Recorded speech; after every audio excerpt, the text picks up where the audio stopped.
This is the People Before Politics show, broadcast every Sunday at 6 p.m. Hosts Damon K. Jones and AJ Woodson bring you the news that impacts our community. Join us for unfiltered, unapologetic coverage of the stories that matter most. Black Westchester Magazine presents the People Before Politics show, the news with the Black point of view.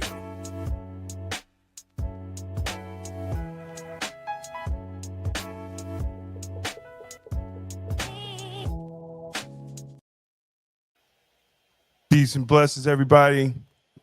This is Damon K. Jones here, the publisher of Black Westchester Magazine, and my partner, AJ Woodson, the editor-in-chief. Peace and blessings, peace and blessings. Trying to see why we're not coming up on X.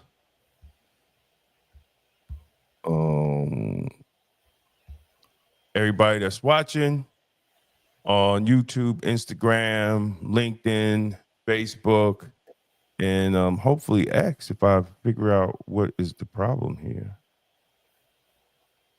Anyway, go ahead, AJ. I'm trying to figure out my light situation. Looks like I'm dark or something on one part. Anyway, I'm here. I'm looking at it on the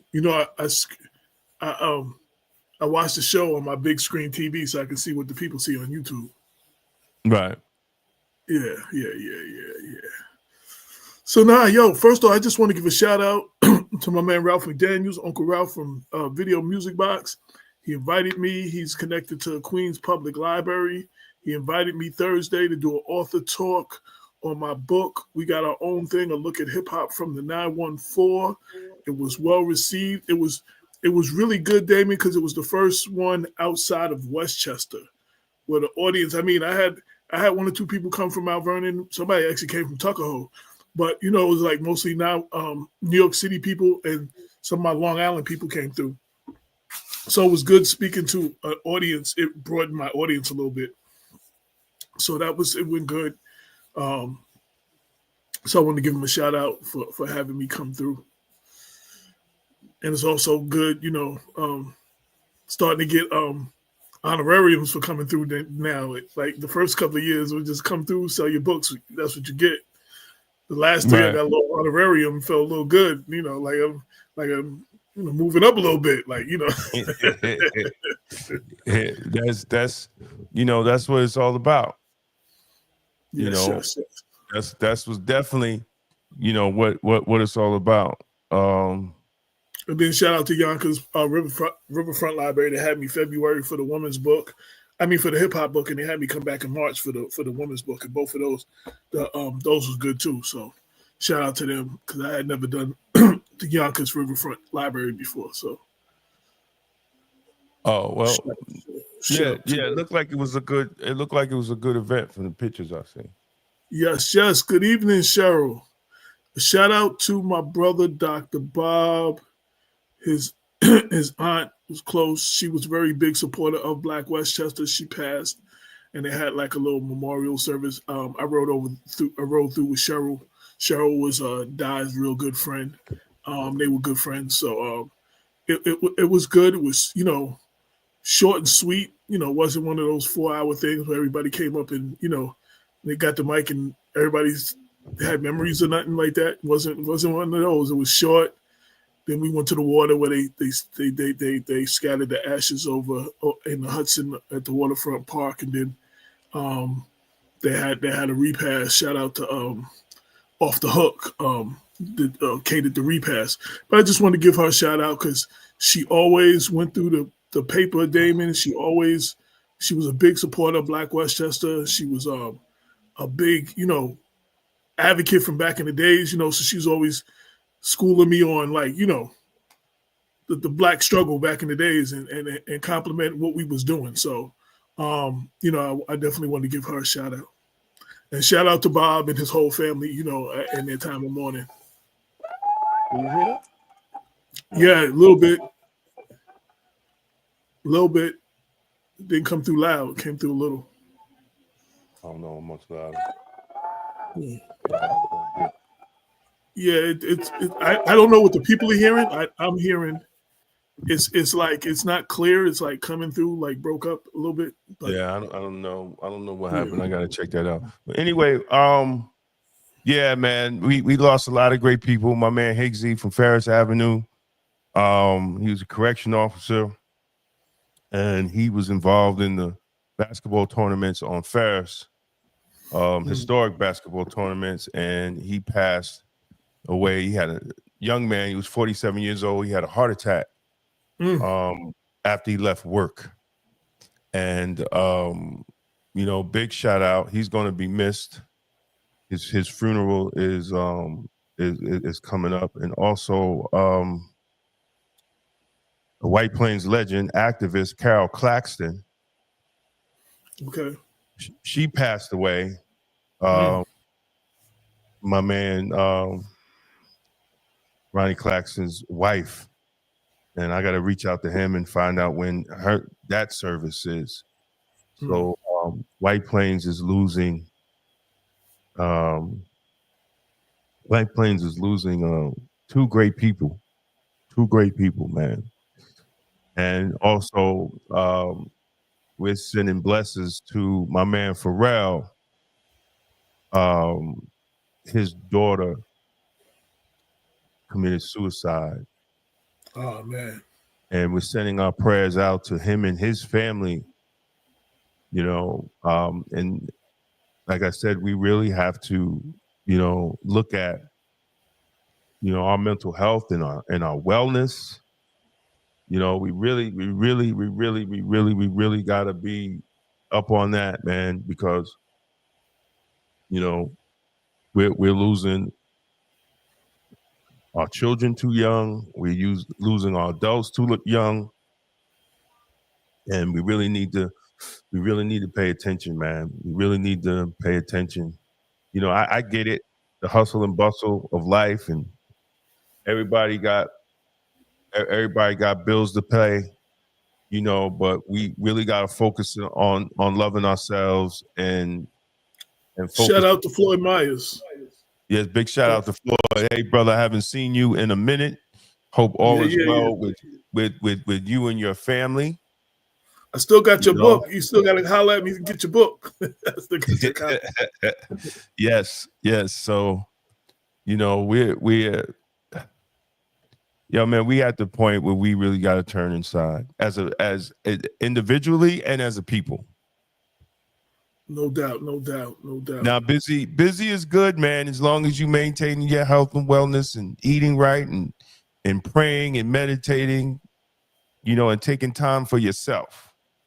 That's what it's all about.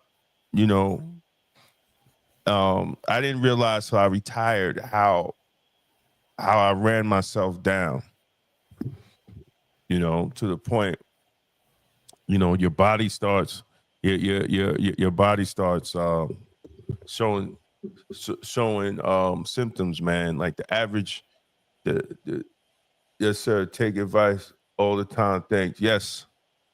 You know, your body starts showing symptoms of you abusing it for all these years. And we really gotta pay attention, man. I done had a couple of operations and all this stuff since then just to get my body right. You know, man, so I had a couple of medical scares and some procedures too. So a whole lifestyle change. Do it.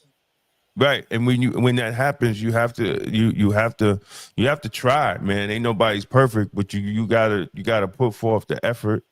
You know, sometimes you go up, sometimes you go down, but at least you have the mindset of, man, I gotta get in here and do something. But let's look at, you know, what's going on in Black Westchester magazine. I want to shout out one more person, Damon. Go ahead. Do your thing. She passed in 2023, but I sent you I did a tribute to her, Barbara Perry from Greenburgh. Yes. And the town of Greenburgh is going to honor her on the 27th, Thursday the 27th at the Theodore Young Community Center. But I bring her name up. I don't know if you watched the video. There's a video interview, and it talks about what Damon always talks about. She gives that history of all the Black businesses on what's that, 119? What was that? Mm-hmm. Yeah, she gives all of the history of that and how they use what they called urban renewal, but she said it was really urban removal. She Yeah. explained all of that, and it's a great interview. Get a chance, check it out. There's an article right on Black Westchester celebrating the life and legacy of Barbara Perry. Like I said, she passed in 2023, but they're honoring her on Thursday, and I just wanted to celebrate her for Women's History Month. And it's a great. You hear what Damon's talking about. She gives that history, and she's old enough to remember all of that, see it coming and everything. And Yeah. she gives that history of Greenberg and, Everything she said is written in the African American Advisory Board report. Mm-hmm. And that's, and I'm going to get to one of these articles from the New York Times. I write an article about an opinion piece video from the New York Times, but everything she said is written in that, and they knew what they were doing when they did that. They knew what they were doing, when they did that to 119. They knew what they were doing when they moved, when they purposed, and they continue to move needy families to Mount Vernon instead of building homes, starter homes, or homes that young working families can buy a home and rise up into the generational wealth, into the middle class with real estate. There's only 3 ways you're going to get rich: stock market, owning your own business, and real estate. And real estate is one of the ways families can gain equity. And when you lock us out of that, and Westchester is one of the worst counties for Black people because they keep us locked out of those of that avenue. I don't care how many Negroes you see in places. We are locked out. And until we are willing to address that, the Black middle class in Westchester will continue to shrink. Will continue to shrink because unless you've given a home generations, Right. you can't buy a home in Westchester. It's from $750,000 to $1 million. The average person is making $65,000. How are they going to afford that? They can't. So they become permanent renters, but then their rent is the same amount of money as a mortgage. Actually, sometimes more. Exactly. Affordable housing is not affordable. I don't care what exactly. they say. The 2-bedroom apartment me and my wife had in Mount Vernon, the rent is the same as our mortgage up here owning a 3-bedroom, 3.5 bath, 2-car garage house. Now, granted, we got a drive with a full basement and everything. With a full finished basement. Yeah. So they're renting that out as more money than we're paying for our mortgage. That's insane. That's really insane. So we just gonna go through the articles and talk about the articles. We're gonna just move all the way down. So with all the craziness that we have discussed, everything that's going on crazy in politics, I decided to do a piece that we really need to start revisiting our elders, our scholars. And one of the people I wanted to start with was Thomas Sowell. And I say it was a forgotten blueprint. The books that he wrote was a forgotten blueprint on Black empowerment. And I tell the story how the first time I saw him was on a YouTube video where they asked him, why did he leave Marxism? And he said the facts. That's why he left, because he's not dealing with emotional. He's just dealing with the facts. And he also criticized the black electorate, you know, of how they treated the black poor population. He also, in his book called Black Rednecks and White Liberals, he argued that the destructive behavior of the black underclass didn't come from Africa or slavery, but it came from the Southern cracker culture inherited from white rednecks, which at the time, drove people crazy.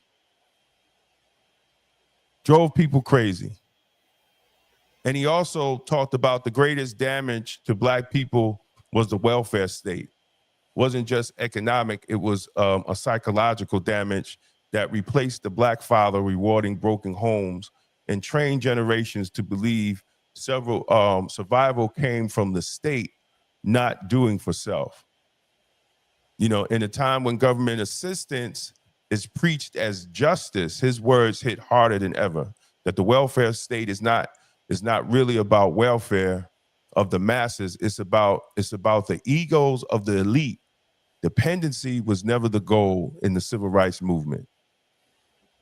So check that out. And I put a link to all Thomas Sowell's books for people who want to read. And my next article is going to be on Dr. Amos Wilson, who wrote The Blueprint for Black Power.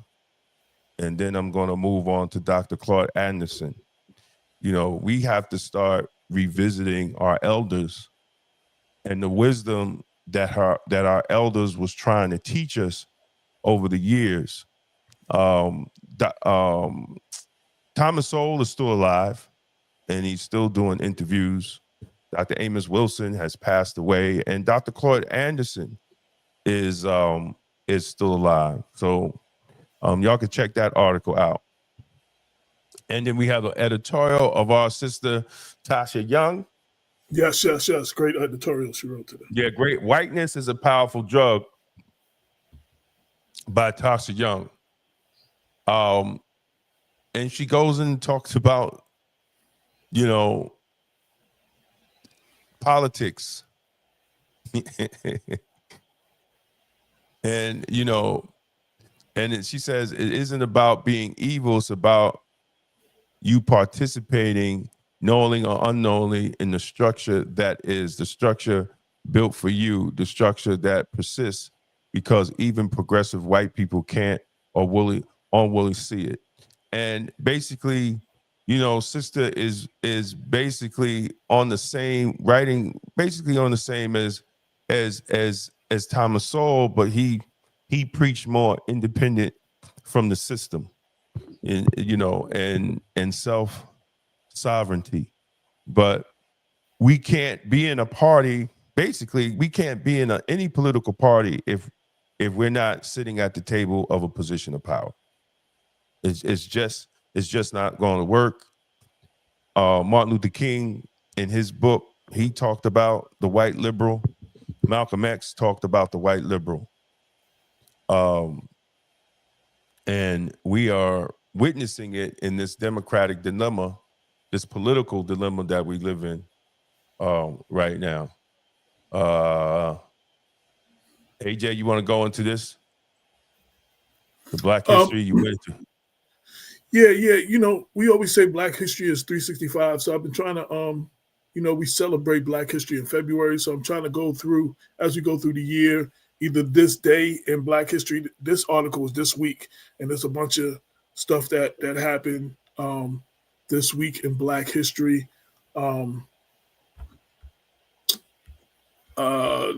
More, I'm trying to, I wasn't expecting you to call it. I forgot that was the latest one. I was pulled. I had the other ones pulled. I had the other ones pulled up, the other two to talk about. But man, I'm just going through them. You know, I mean, they could read with go. Yeah, you could just read it. It goes through. We celebrate in what happened this week in Black history. Okay, Basically, cool. Yeah. All right. So hold on. We going to the next one. Well, the next two is me. Then we get the them. So I wrote this article. It's Women's History Month. Let's prioritize Black women's mental health and their whole health. So, as we celebrate Women's History Month, we also need to ask our beloved women, our beloved Black women, that they have to be health conscious, not just boss chicks, right? You got to be healthy chicks. We need our Black women healthy because they've taken on these roles as in leadership, which is nothing wrong with that. But you also got to be healthy too. Black women need to be healthy just like Black men need to be healthy.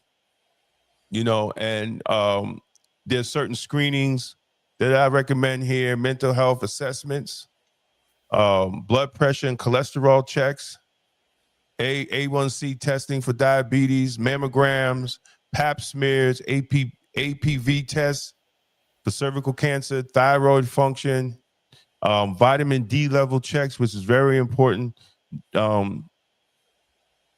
Very important for Black women. Also, there's an article, I meant to put the link into it, with vitamins and minerals that Black women should be taking on a daily basis.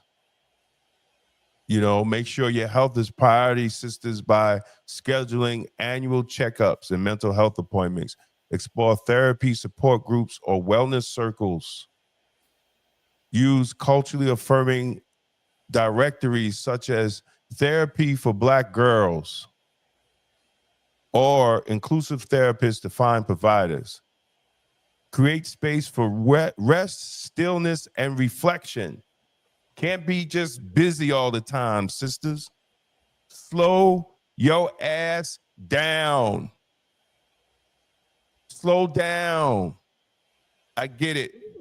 There's things to do. Slow down for your health and wellness. Real talk, and I can speak from experience, just not as a woman, but just as far as health. If you don't slow down, your body will slow you down for you. Exactly. And how many times you see people that got these big jobs as movers and shakers, and then they have these health scares, and they're in the hospital, and we're saying pray for them and all that.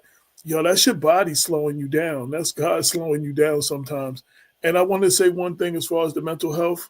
This goes for men and women. We celebrate, like it's Women's History Month, we celebrate women for all the achievements they do, or, breaking glass ceilings and stuff. What we don't do is check on each other.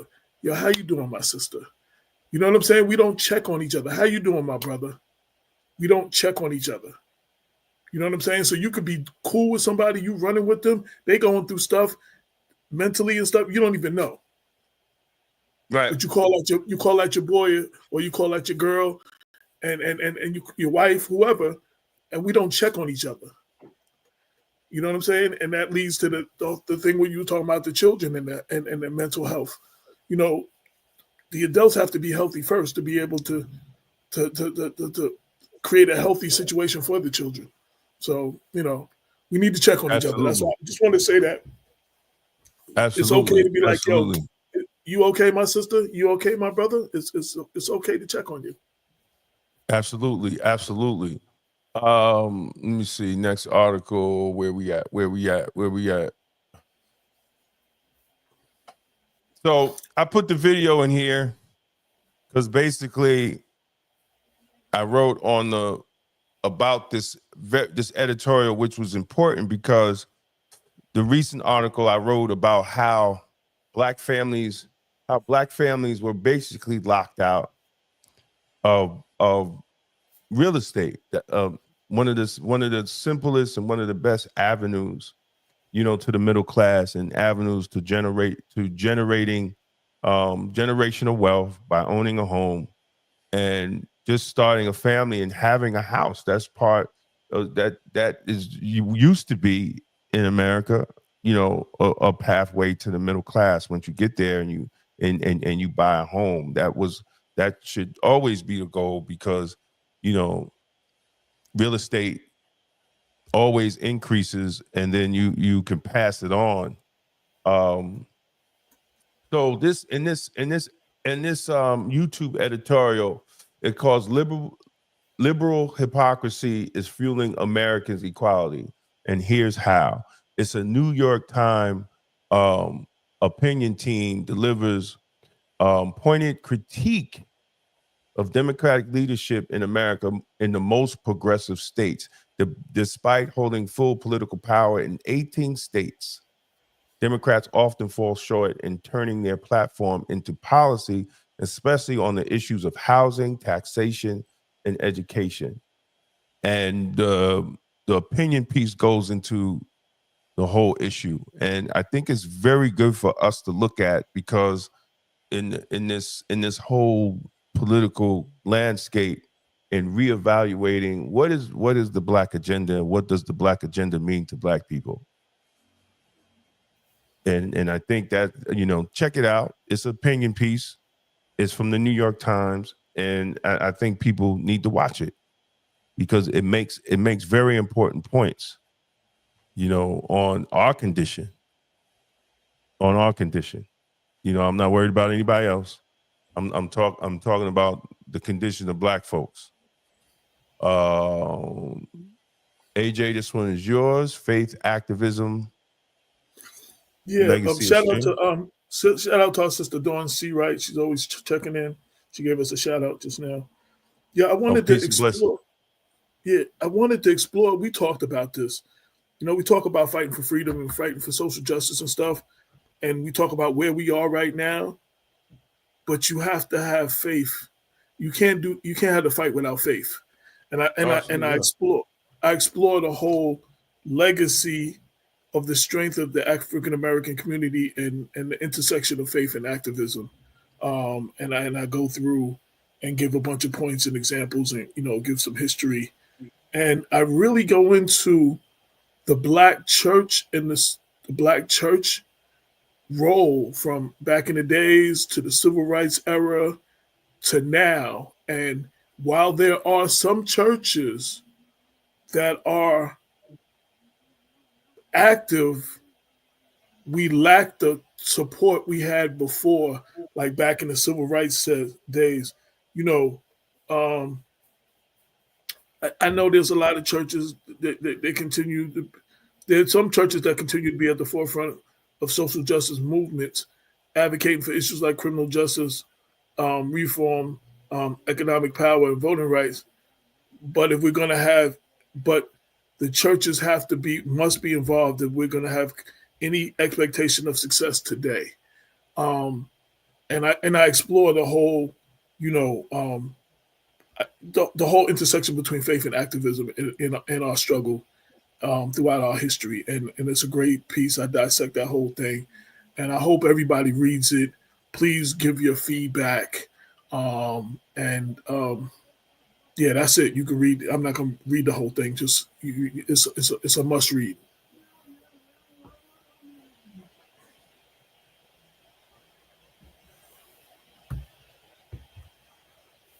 This is Sister Linez. She went to an event, and she covered the event, and gave great coverage. She's got several comments today on the event, including one of the women that was involved. She said Linez actually covered the spirit of the event. So definitely Linez has been doing some powerful writing for us. I implore everybody to check that out. all right. And for everybody who's just tuning in, if you're watching this for the first time, this is Black Westchester presents the People Before Politics radio show. We're on every Sunday from 6 to 8 p.m., sometimes a little shorter, sometimes a little longer. Simulcasting always on Facebook, several Facebook pages, on Instagram, on LinkedIn, on YouTube, and on X.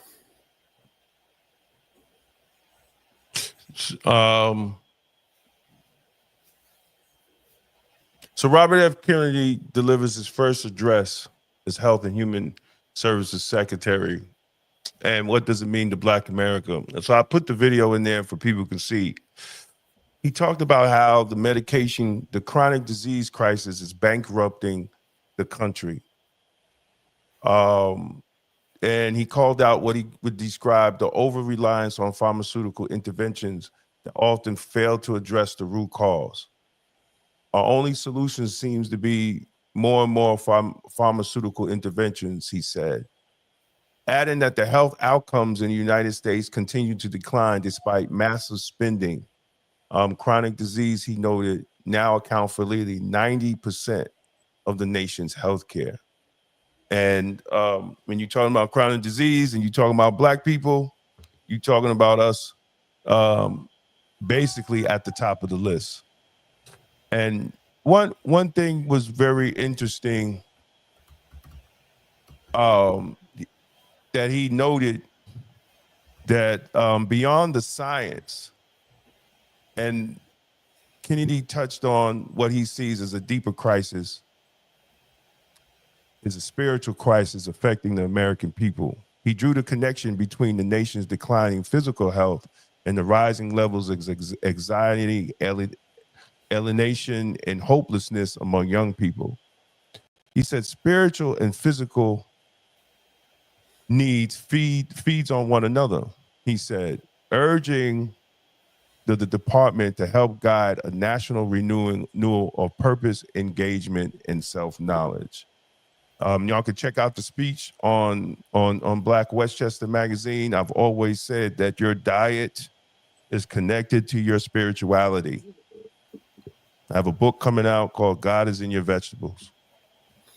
I want to add, you know, I haven't always been a fan of RFK Jr. Some of the things he says is kind of crazy, but we can sometimes miss the message because of the messenger. A lot of what he said, we had Dr. Cedric on here, and a lot of what he said, Damon has been telling you about your health, about medication, about eating healthy, the reliance on medication. Dr. Cedric talked about, you know, the FDA, you know, they approve the food that's no good for us, and then the D part of the FDA approves the drugs to get you as a lifetime customer. You know what I'm saying? And we've a lot of that. So it's easy to miss a message. Like I said, I don't agree with anybody 100%. Me and Damon don't agree with each other 100%. But as far as this is a health issue is concerned, let's not miss the message because of the messenger.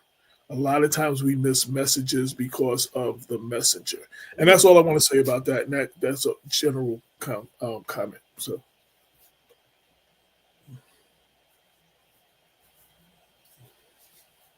This is your article, AJ, exploring the intersection of activism, hip hop going into the future.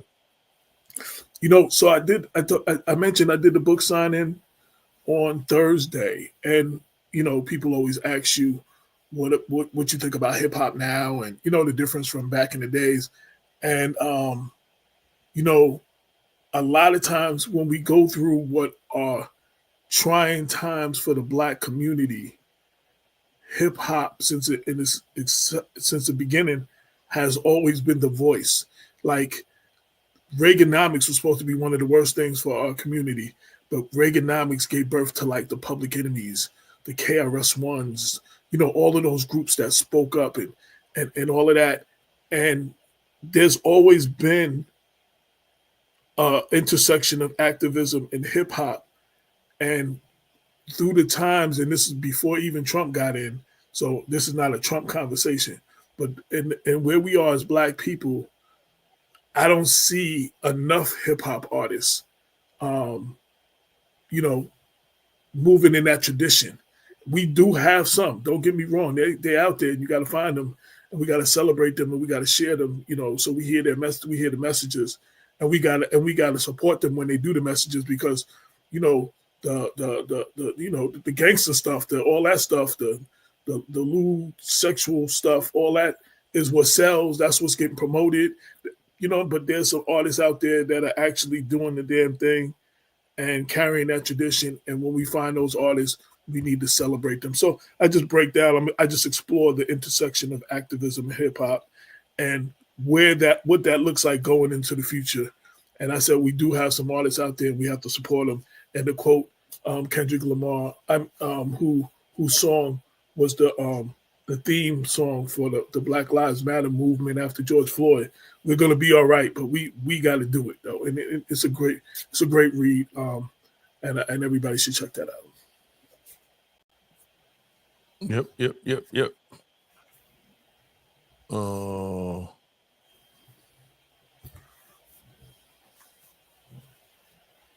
Yeah, I just wanted George to. Foreman. Oh yeah, so yeah, that we all heard Big George past Friday. I made sure I put that up. Just break down and celebrating his life. Most people remember the most famous thing he's remembered for is the Thriller in Manila, where Ali, got his title. But he came back years later to become the oldest heavyweight champion ever. He utilized his fame outside of the sporting arena with the George Foreman grill, which is one of those first things we had where it took a lot of the juices out of the meat, and it like the lean, mean grilling machine. That's what he used to call it, and that got him to a whole nother place. I think it sold hundreds of millions of grills, different small ones on your counter, and there's the one for your outside your backyard. They got the big one for your backyard. It was a whole series. I used to have the stand up one. Right, I used to have the one that looked like a grill, stood on the thing, right. and but it was crazy, right? What's up? The company went to Hulk Hogan first. Oh, word. That make the grill. Yo, he talks about it. Hulk Hogan talks about it. Oh, and I wish I could find that video and you could put it in there. Hulk Hogan he divorced his wife because of that. She is the one that told him not to do it. He told George not to do it? The same grill. She told Hulk Hogan not to do it. They came to Hulk Hulk Hogan first. His wife told him not to do it. His wife told him not to do it. I mean, it's the same grill. They put the name on it, the company that made it. They needed somebody to sponsor it, right? Right. They went to Hulk Hogan talks about it. He was like, bro, they came to me first. My wife told me not to do it. Next thing you know, George is out here selling millions. And he said he divorced. He said that was one of the that caused them to get the divorce. Because he could have made money without putting his body in danger. Yeah, he could just run around and do that. Sold over 100 million grills globally, and made 138 million in '99 when he sold the commercial rights, and that was a lot of money back then. But his career, celebrate his career. He also then was would join Jim Lampley as a HBO World Championship boxer announcer, which prolonged his career after that. And he retired for good in '97 at the age of 48. 76 wins, 68 of them coming by way of knockout. Just 5 losses. You used to see him. Did you ever see him train? He used to take the engine out of a small car and pull it up hills and he was amazing. That's what he was doing. He was just in his prime. George was just raw strength, bro. I was watching when he was fighting.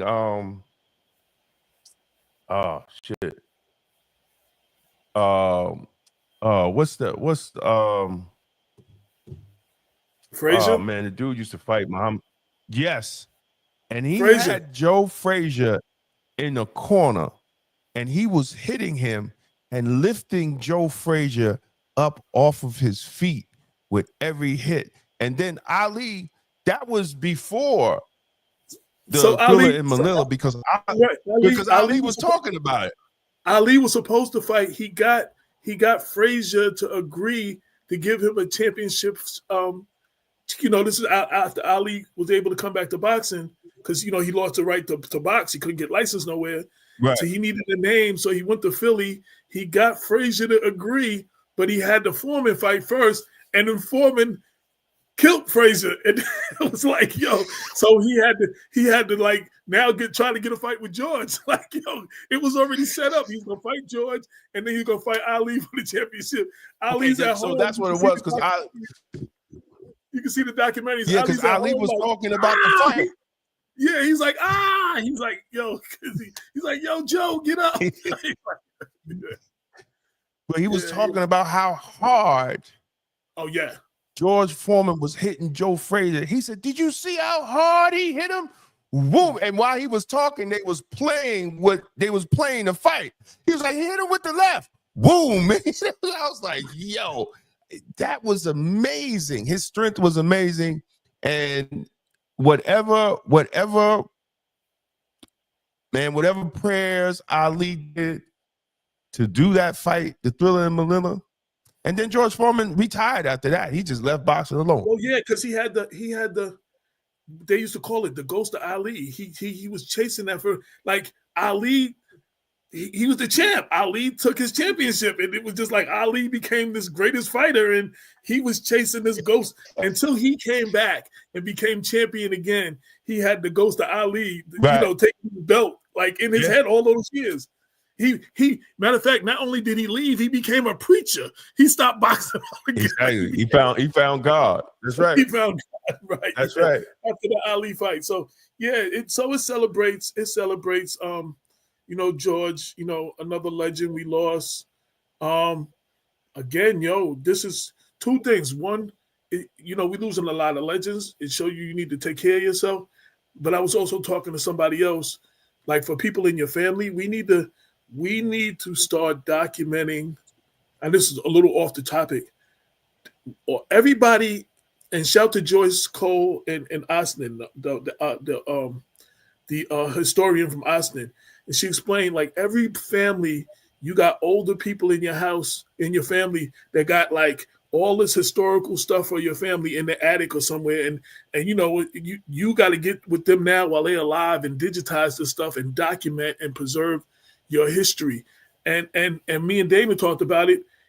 We letting a lot of our Black leaders die with all this knowledge without picking their brains. One of my greatest I'm sorry about is that Napoleon Holmes, and he was going to my church, St. Catherine and AME Zion and New Rochelle, and I was talking with him, and then he died. And it was like that last year or two, I didn't spend enough time with him, picking his brain and absorbing all of that stuff, so we let our legends die, and we absolutely, man. So we need to sit at their feet, and we need to pick their brains, and we need to get all of that out, and not let them die with all that knowledge. And us that are the age we are now, we need to be sharing that knowledge with our younger people.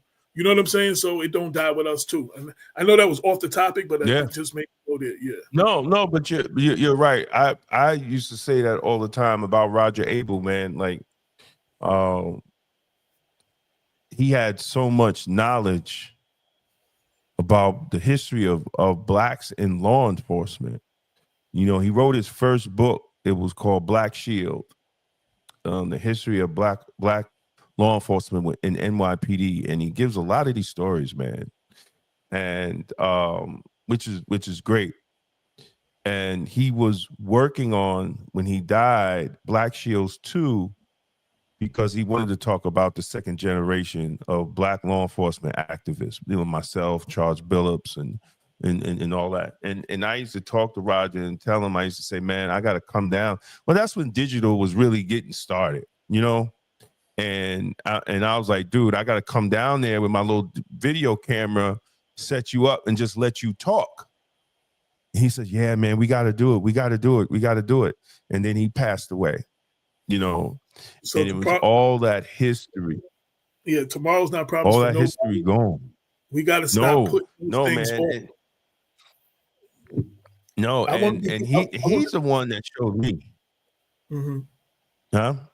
He's the one that showed me, man, that this game is the same, bro. We just and this is why I know we have to connect to our elders because they play the same game. The only thing that's changing is us. There's just new players. And if we don't sit with our elders and we could beat this thing, because let me tell you, I used to meet with police commissioners and Roger used to say, I want you to say this, and they're going to say this. Then you say this, and they're going to say this. Then you say this. And dude, I'm writing all this down. I'm like, man, what is he talking about? I go in and AJ, God damn it. I was just amazed. And he was like, yo, bro, it doesn't change. He said, it doesn't change. It doesn't change. Just because the game, this culture policing. Yeah. Just because the players, I always say, just because the game don't change, just because the players change, this game's still the same. No. It might be remixes on it, but it's still the same game. Generations of the same thing. And this is why I don't understand. And I'm going to say it here. When we talk about police brutality and police accountability, and we haven't made a dent in it, those people that are talking about it, that are out here marching and raising all this money off of it, they don't want it to change. Because that is their cash cow. They don't want it to change because they can't make money if it changes. So when you see all these big time lawyers out here, rah-rahing and lawsuiting and all that, they don't want it to change because then they can't get money. They don't want they want policies to stay the same. I've been doing it for 33 years and policies ain't changed. You know what's crazy? So we started Black Westchester in 2014.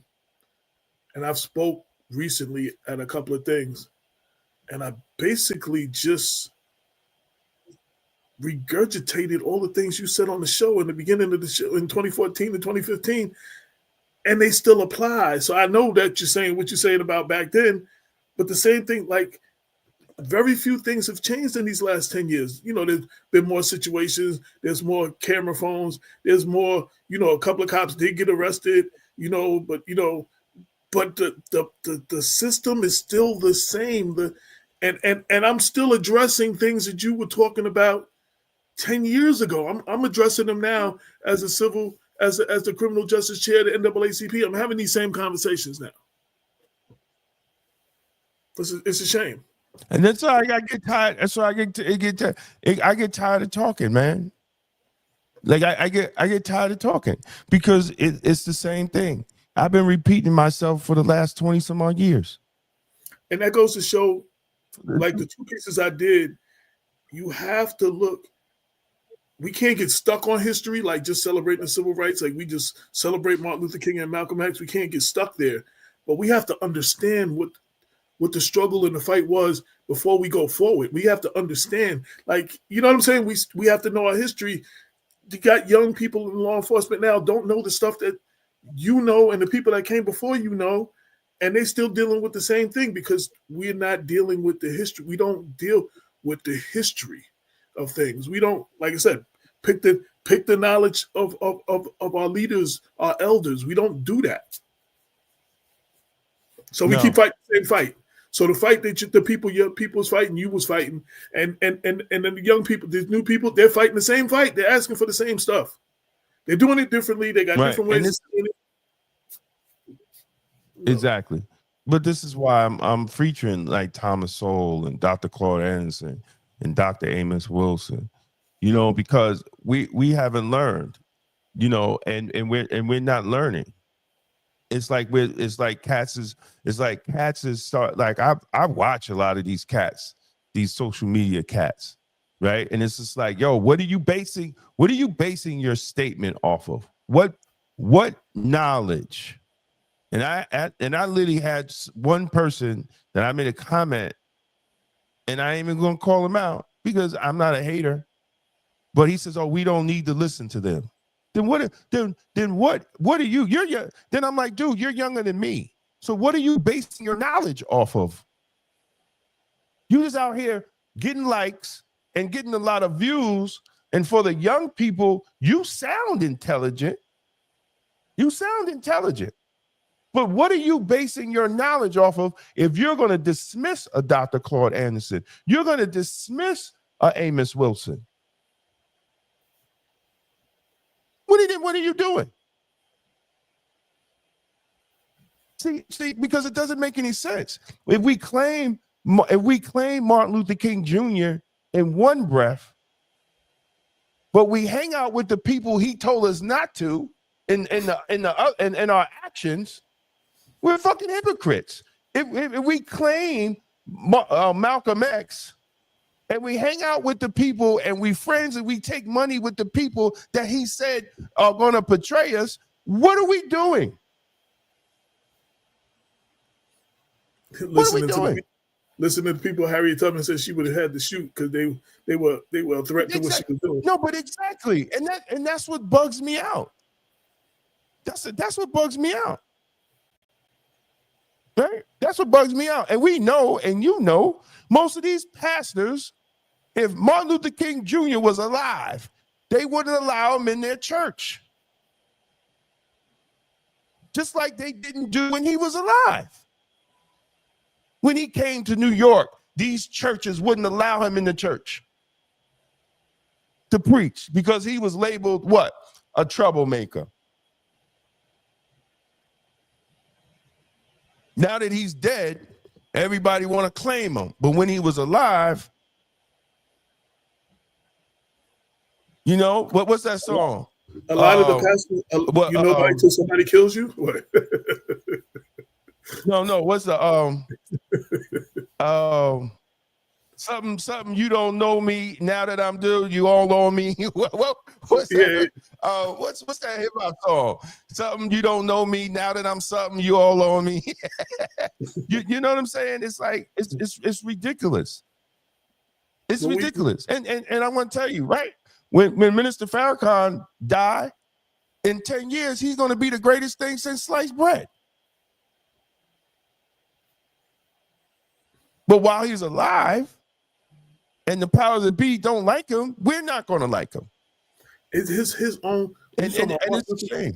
You was talking about Martin Luther King. Huh? If you watch Martin Luther King Jr., you watch any of those documentaries, those movies, his fellow, he said there's a Mike Jones song. His fellow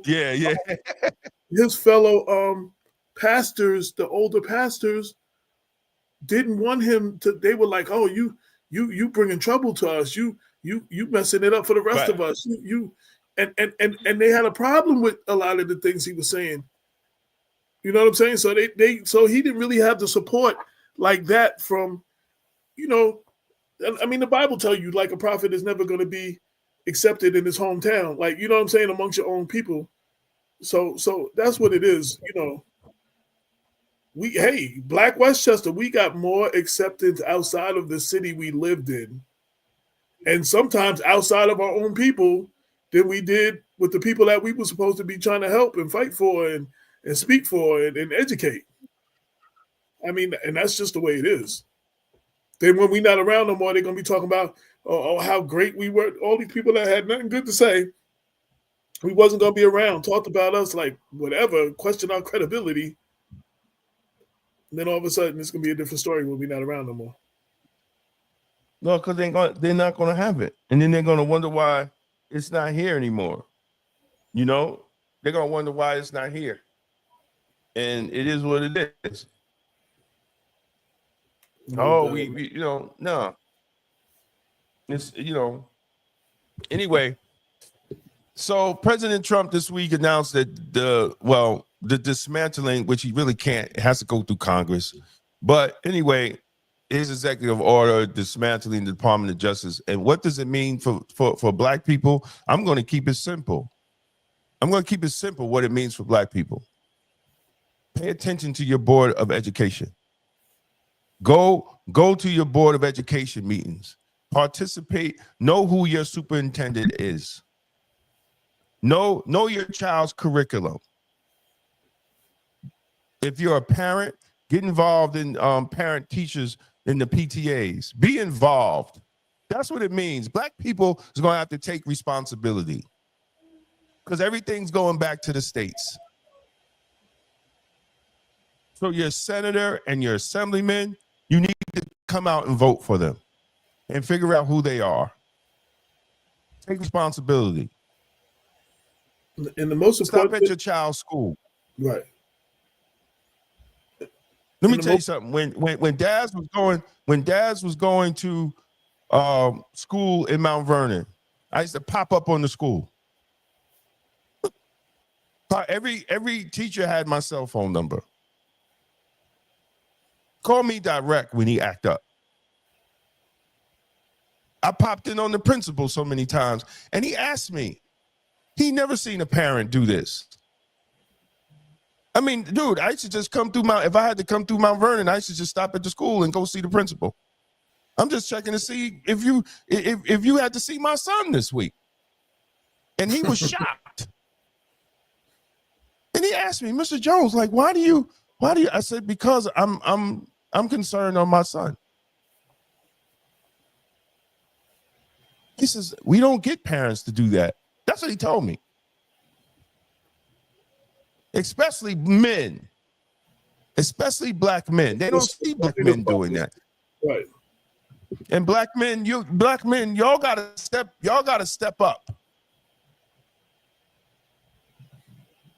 You gotta step up. Sooner or later, you're gonna have to step up because these women ain't respecting you because you ain't doing what you're supposed to do.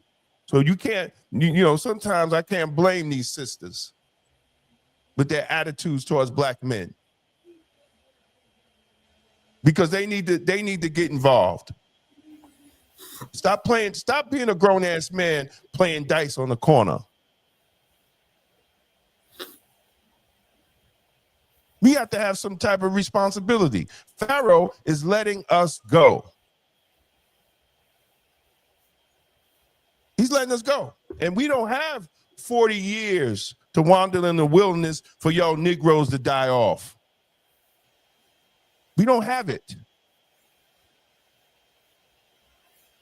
So we gotta get serious. We really gotta get serious right now. So y'all parents need to pay attention.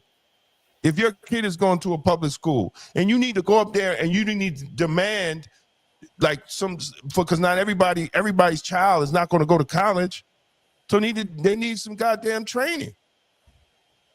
It's a vocational training.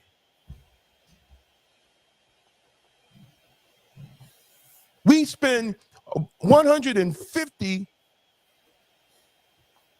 million or maybe $1 billion getting our nails done. And it all goes to the Asians. So you trying to tell me it's not cool to be a nail tech?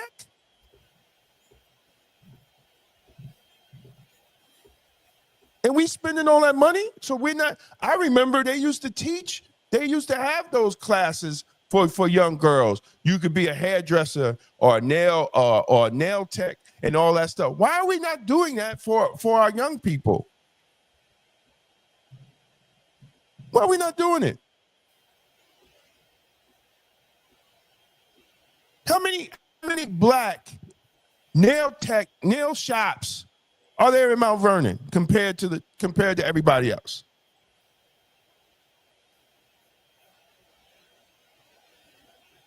I don't know. I haven't seen one yet.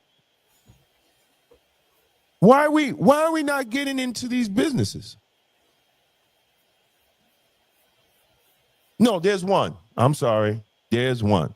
She was next door to Cupcake Cutie, and then she went over there. She's over there by the train station over on Yonkers Avenue. I'm sorry. There's one. But why are we not getting into those businesses?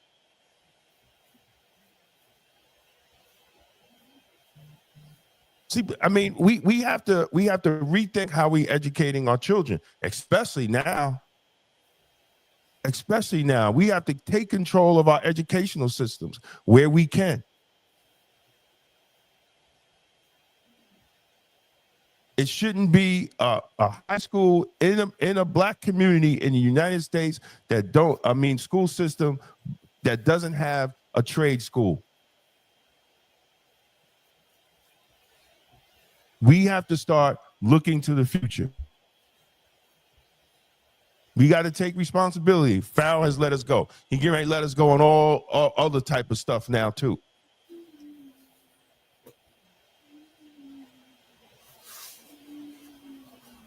I think they did. Did they, AJ, have a tech and vocational high school? Mount Vernon?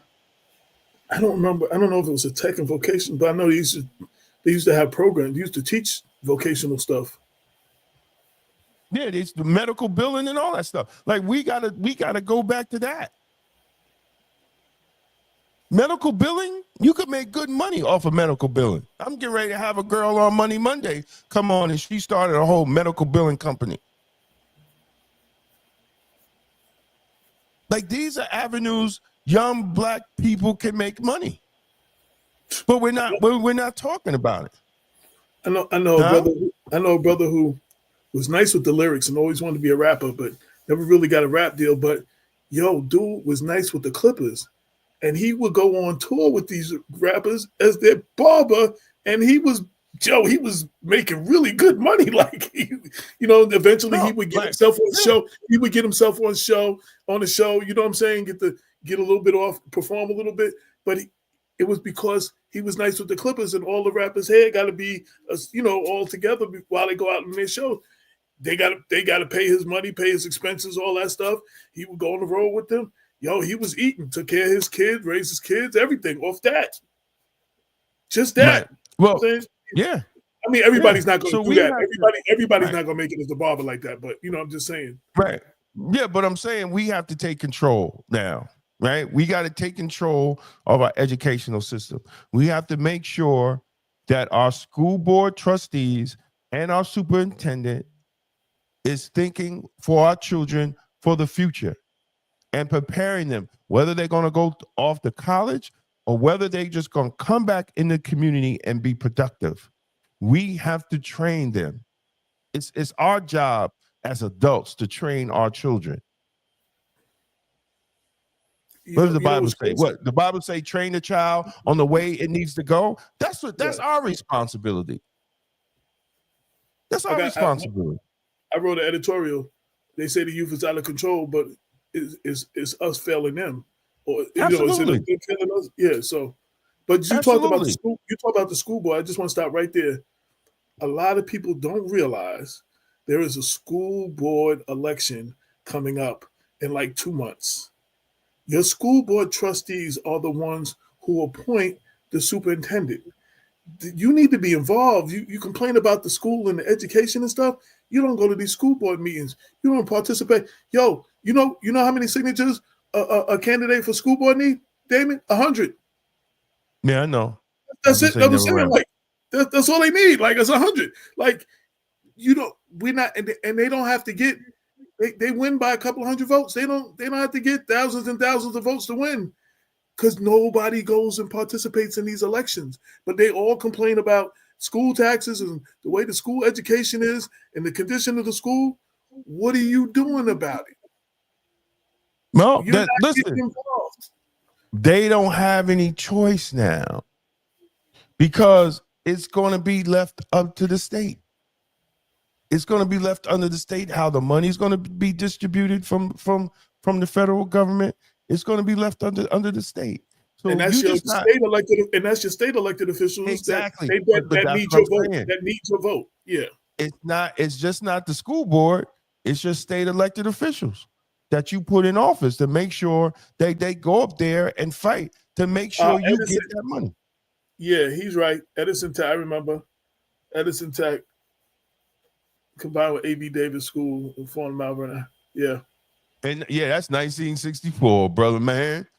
That's I was born in 66, so that was before my I was time. born in 68. That was a long time ago. But we need, but see, we need to bring that back because guess what?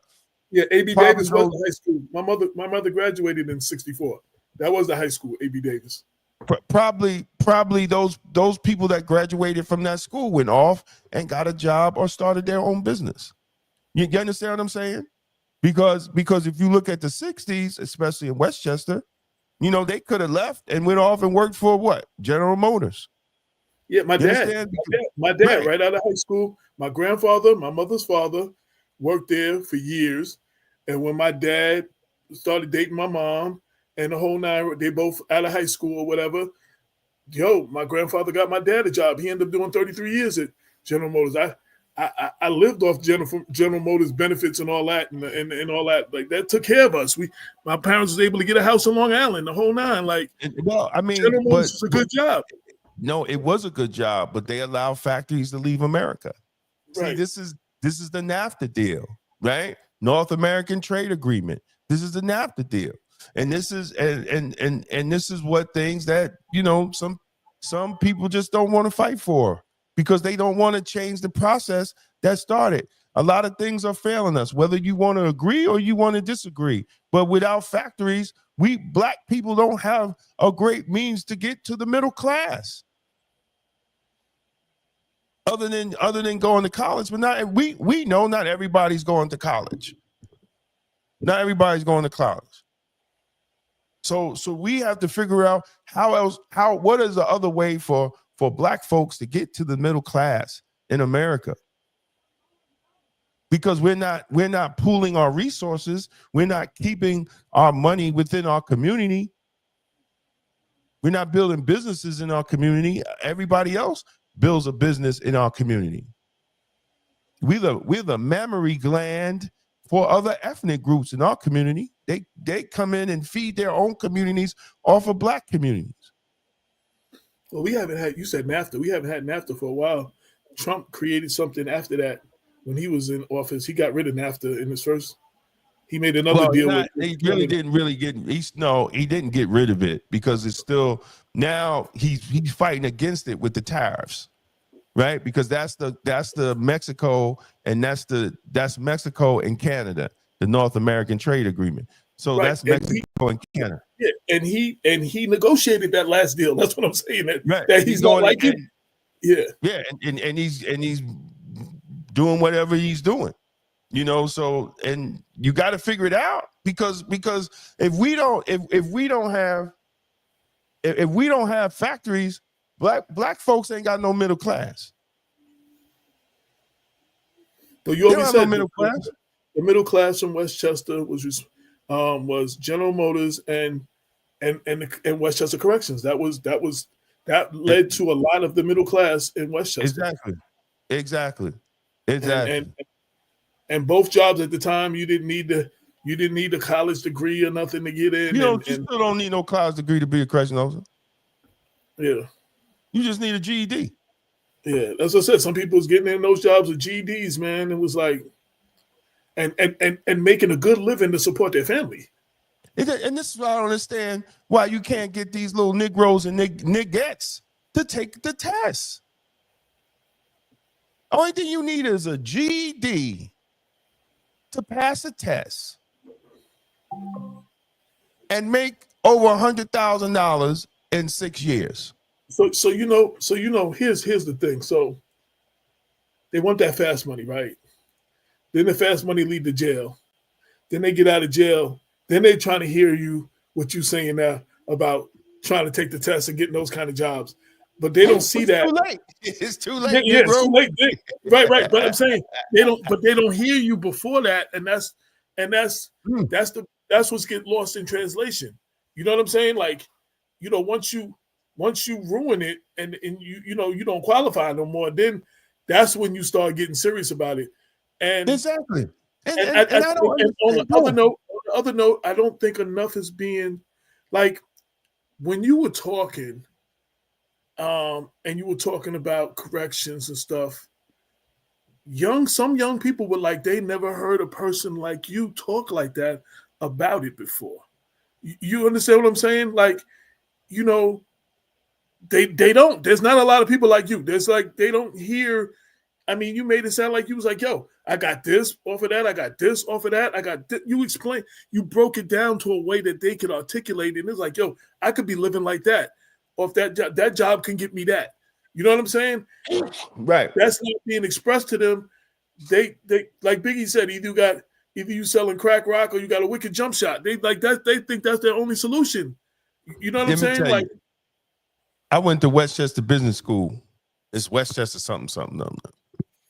Yeah, and we had like we a guy from the state trooper, Greenberg Police, County Police, all that. We all sitting there talking about this and that.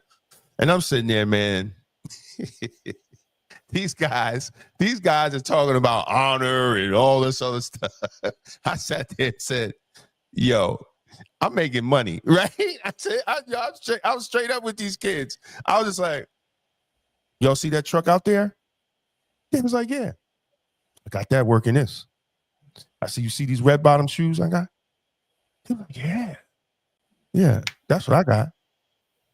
I said, you put out the diamonds. Yeah, that's it. Yeah, all that's great. I said it. All what they're saying, all that's great. But you know what's the most important thing? Is that you take care of your family.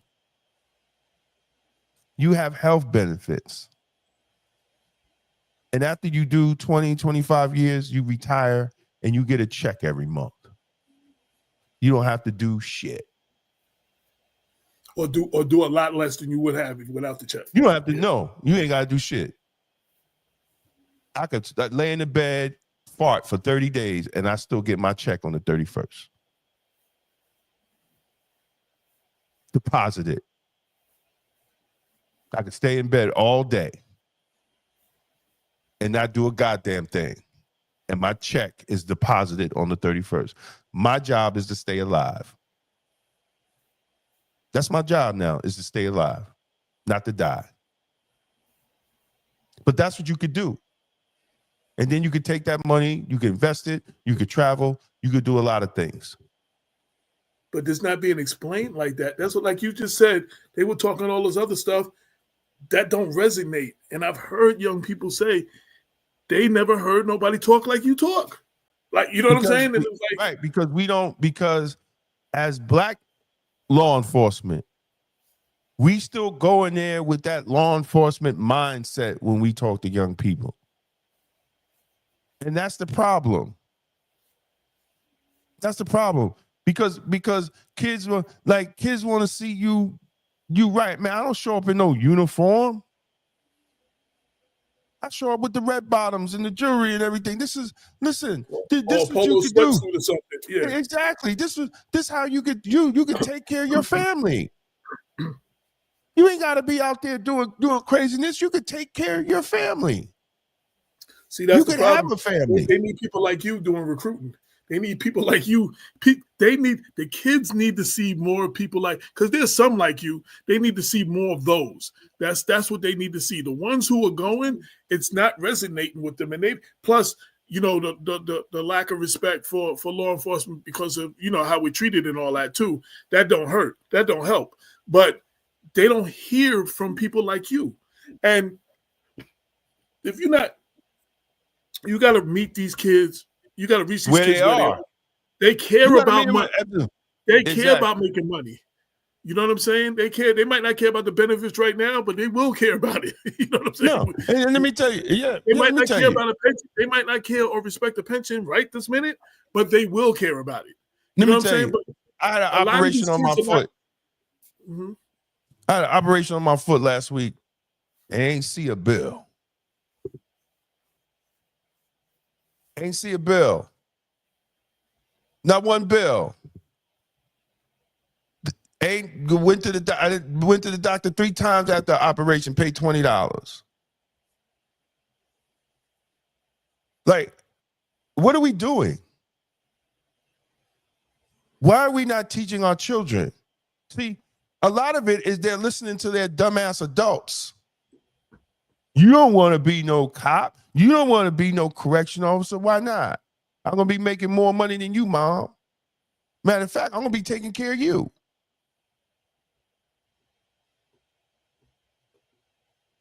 Go to the dentist. I don't pay no money.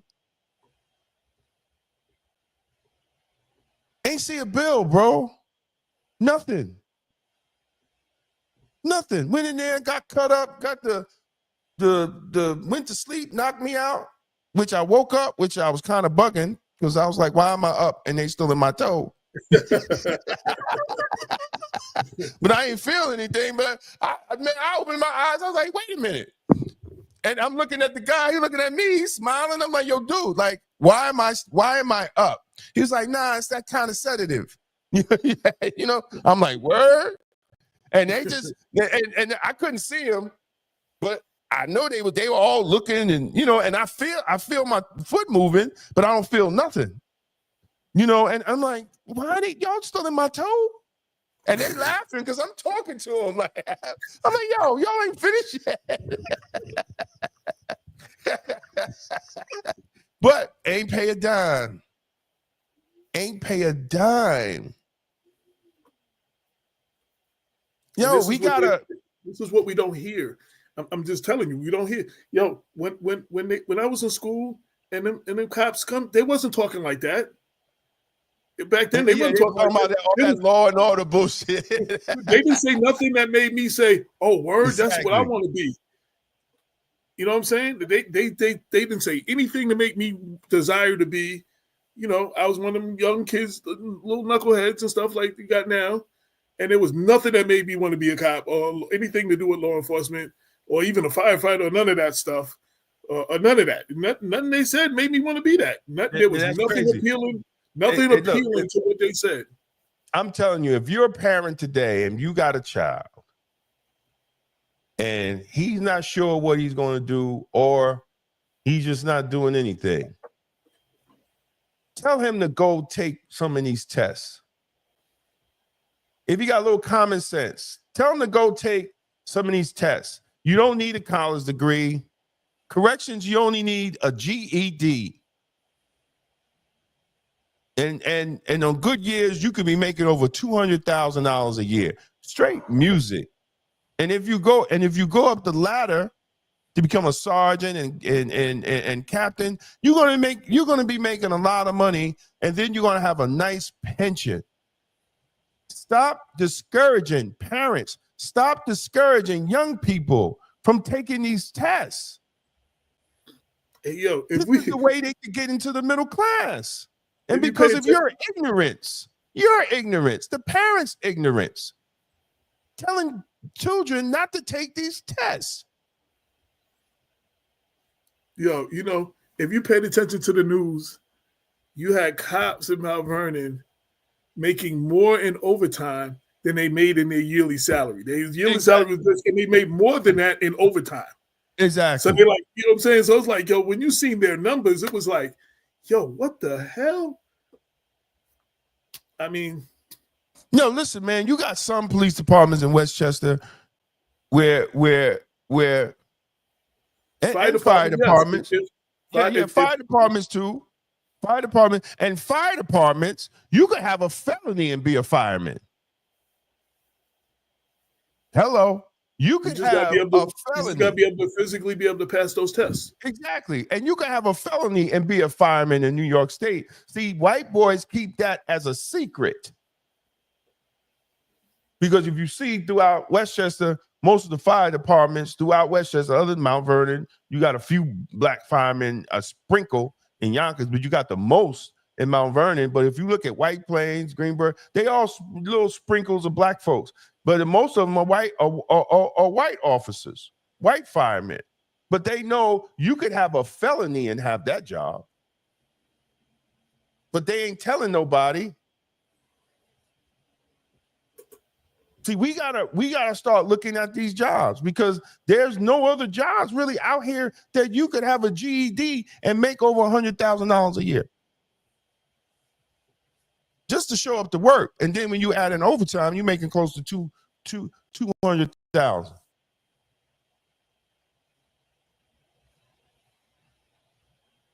Civil service test, man. You know what? and I do this every time there's a test coming. I get the email, and I always post that these tests are out there. There's jobs out there that people laugh every time. There's a park ranger test ever so often. I post that. People are like, what is a park ranger? Park rangers make money. If you look at what they make, park rangers make money. You know what I'm saying? It's like, yo, but we don't look at this. Usually we don't get this information. Black Westchester puts the information out there for y'all, and y'all don't pay attention to it. You know, if you got a kid, we need to have our high schools to prepare them. Yes, to prepare for those who are not college grads. Right, prepare them, to teach them how to take the test so they can score high enough to get the job. Right. But we're not doing that. We're not doing that. Court officers too, especially New York court State, officers too. Yeah. But see, that's part of our education. We sitting here crying and wiping because Trump getting rid of the part of but we still have to do our part.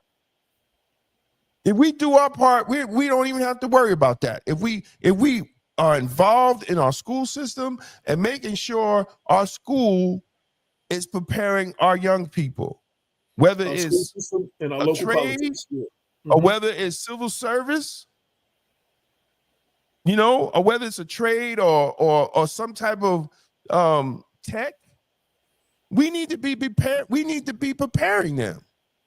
And you know what? If you're doing that, you don't have to worry about kids. You don't have to worry about parents pulling their kids out of your school and sending them to a charter school or a private school. Because guess what? Once that school choice thing drop, you're going to have less kids in your school system. Yo, I'm just keeping it 100. Yo, the schools do, at least they used to. You come in on Saturday and you take the classes to how to pass the SATs and all those tests. They need to do the same thing with the civil service tests. Because everybody's not gonna, all them people that they got, all them kids ain't going to college. All them kids are not college. No, they're not. So, but that's what they have to do. But see, you got Negroes fighting with each other. That's what you got. Chaos. You can't do anything correct for the students and the children when you gang banging on the school board. And that's the problem. We need to be grown ass adults. When are we going to do that? All our institutions is fighting each other. Like, you know, it's funny. We pay attention to the soap opera between the Republicans and the Democrats in Congress. And in Mount Vernon, is not only just Democrats against Democrats, it's Black Democrats against Black Democrats trying to politically decapitate each other. You know what I'm saying? It's like, who do you blame? Who we can't blame. Who you gonna blame? You can't blame the white man. Blame a Republican. We can't even blame the white man. You can't. I've been saying it for years I've been saying it since we started the radio show. You cannot blame the Republican for the condition in Mount Vernon. There was no Republican when I was living in that building. Wasn't no Republican pissing in my staircase. Wasn't no Republican grown ass men playing dice out in the parking lot. Wasn't no Republican breaking in my goddamn car. Wasn't no Republican shooting outside my window with a gun. Wasn't no Republican doing none of that. And there was no Republicans in office in City Hall. Right, and there wasn't no Republican in City Hall. Wasn't no Republican on the city council. Wasn't no Republican in the police department. Wasn't no Republican as a county legislator or assemblyman or senator. Was a Republican was nowhere to be found. But we was dealing with chaos, confusion, high crime, and poverty. And we had a Republican county exec, and we took that over too. So it's like Democrats took that over too. So at some point, you have to look within. What are you doing? What actions are you taking? What are you getting involved? You can't even control the stuff that goes on your block, on your neighborhood, your school district. What are you doing? We have to stop looking for someone to save us. Or we expecting that it's the right thing to do, and we get upset when these politicians don't do it. Yo, ain't nobody ever gave black people in this country anything because it was the right thing to do. What makes you think they're going to do it now? What makes you think they're going to do it now? We had to fight for everything, and it was more than just marching, and it was more than just a march here or a shutdown here or a boycott here. It was a lot more. It was a lot more structured. It was being hit from all different angles. And your black churches was involved, and your black leader, you had your leaders involved. Like, it was more, but they fought for it. How many times do you hear people say, "Oh, you should vote"? People died for you to vote. That's kind of true, and they died for a lot of other things that you can do now too. They even got killed. They put their life on the line so that the next generation wouldn't have to go through what they was going through. And all we did, we inherited all of it, and we sat back and on our laurels. You know what I'm talking about? Yo, if I was back then, they wouldn't sick no dog on me. Well, if I was back then, they wouldn't have did this. You don't know what you would have did back then. You ain't never had to do it. You ain't never had to deal with it. It's easy to say, yo, what you wouldn't have did in a situation you ain't never been in. Right. I've heard brothers say, "Oh, man, if I was in jail, I'd never know I'd be running." Man, you don't know what would happen to you in jail if you ain't never been in jail before, especially if you ain't bout it. I ain't heard a whole lot of people say stuff like that about things that they never been through, what they would do. Right. Come on, I wouldn't have been picking nobody's cotton. I would have been, that would have hit your ass. Listen, that mouse of whip it up. What? Yeah, you be like, that's a whole attitude adjustment. You might have felt a certain way. That was a whole attitude adjustment. You might have felt a certain way, but them dogs, you and the water hoses was a whole attitude adjustment. Yo, I'm telling you. Yo, real talk. I mean, it's real talk. Again, understanding our history. That's what a lot of this started with. A lot of my articles have been about. We don't have to live in our history, but we have to understand it. You understand what I'm saying? To be able to move forward. So those people did those things for the future generation. Here's this. You're not doing nothing. What is the future generation look like? What's the future generation gonna look? Let my people go. What's the future generation gonna look like? Y'all ain't doing nothing. All those people fought so you would have the freedoms and the rights and all the things you have. And you ain't fought for nothing. You ain't had to fight for nothing. What's the next generation gonna have? And you wonder why kids look at parents and adults a certain way. The situation they inherited. Right. They didn't always they didn't create all these problems. Some of these problems were inherited from things our generation ain't taking care of. So they're not trying to hear from y'all right now. A lot of y'all. Talking about what they should do. Listen, man. I'm just keeping it real. Like I said, it's going to fall on deaf ears. People probably think I'm just ranting on whatever. Yo, real talk, yo. What are you going to do? You don't like the situation. What are you going to do about it? What you going to do about it? Sit there and complain still? Start going to some of these board meetings. Start voting. Start knowing who these people are that these people, every election, these people come around for your signature. Whoever come to you first, you be just signing stuff. Then when voting, you know how many times, real talk, I know Damon gets it. You know how many times people coming to me and say, who are we voting for? Who we voting for? I can't tell you who to vote for. You should know enough about the candidates that you make an educated decision. Then you don't pay attention. You don't vote. You just vote for something because somebody else said to vote for that person. And then you complain that the situation is the way it is.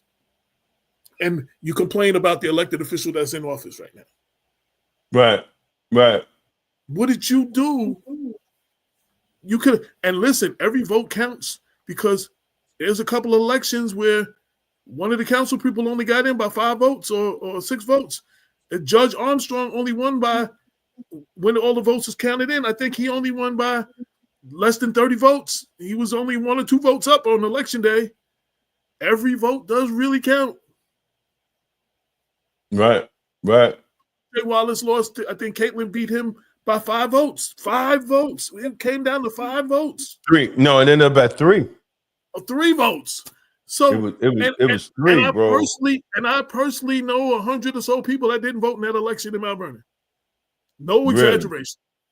Really? No exaggeration. Who complain a lot, but didn't. They were working late. They couldn't go. You got early vote now. You don't have that excuse no more.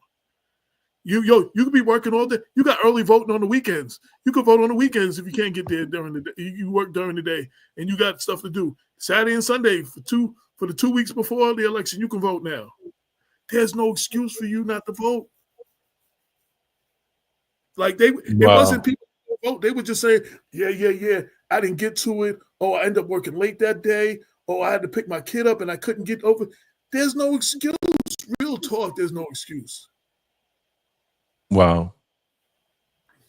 Amazing. And this is not advocating for Andre. I'm just giving you an example of an election that was by 5 votes or 3 votes. Like I said, Judge Armstrong was less than 30 votes. On election day, it was less than 5. Then, when all those after votes came in and the final count at the end, it was probably closer to 20 or 30. The election make a difference. Hey, Mayor Davis, Maureen went to sleep, up 100 votes, woke up the next day, down 100. Your votes matter. Every vote matters. Right. You can vote on church after church on Sunday. Like what happened to the souls to the polls? What happened to that? That used to be the thing. Souls to the polls. When Obama was on, when Obama was running, every church was like souls to the poll. After church, we all going over to the thing and we all gonna vote. Early vote. What happened to the souls at the poll? Because Obama's not running no more. Because we don't make it a priority. We like certain things that used to be in our culture, right? Economics used to be in our culture. Why? Because we had places like Black Wall Street and black towns that were thriving without integration. The thing that they were missing was a standing army. Straight music, right? To protect them from invaders, right? Their mindset. But you had like small groups like the Deacons of Defense and those cats that were doing. And I tell everybody, go see the movie. It got to be on one of these platforms. The Deacons of Defense, right? That was the mindset. And I meant to download, which I didn't.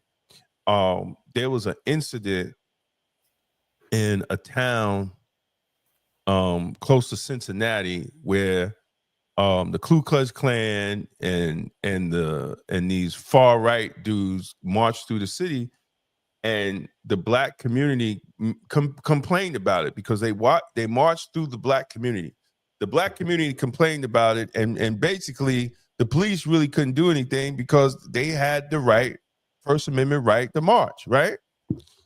So what they did was they started their own security force with black people, with automatic weapons,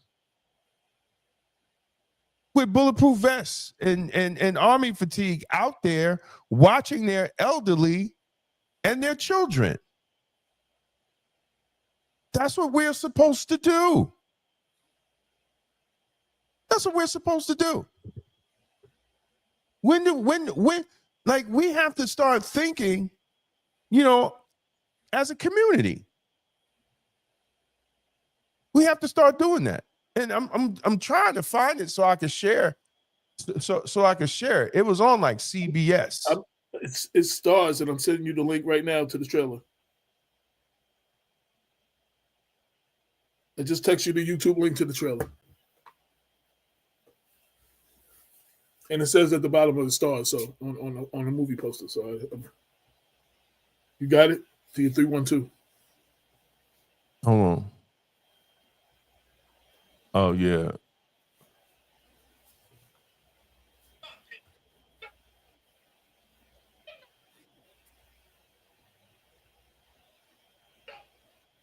Oh, I forgot he was in it. God damn it. Who? Oh, what's my man from oh damn. From God damn. I can't even think. You'll see. You'll see. I can't even think of his name right now. I thought James Earl Jones was in it too. I thought James Earl Jones was in it too, but he's not.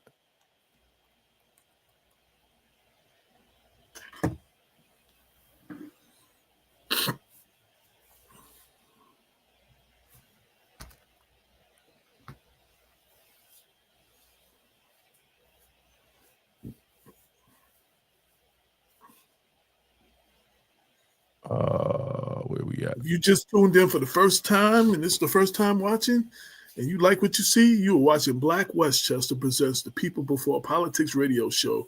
We're on every Sunday, 6 to 8, simulcasting live on several Facebook pages, on LinkedIn, on YouTube, on X, and on Instagram.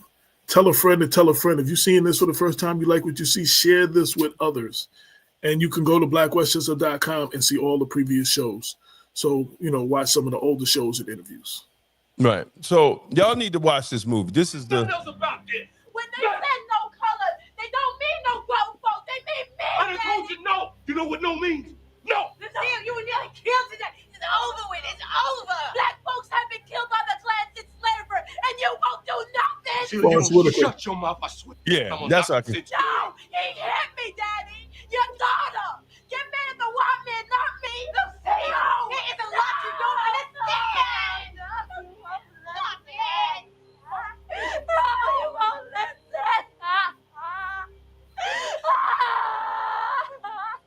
No, you're right, baby. They went to hit you.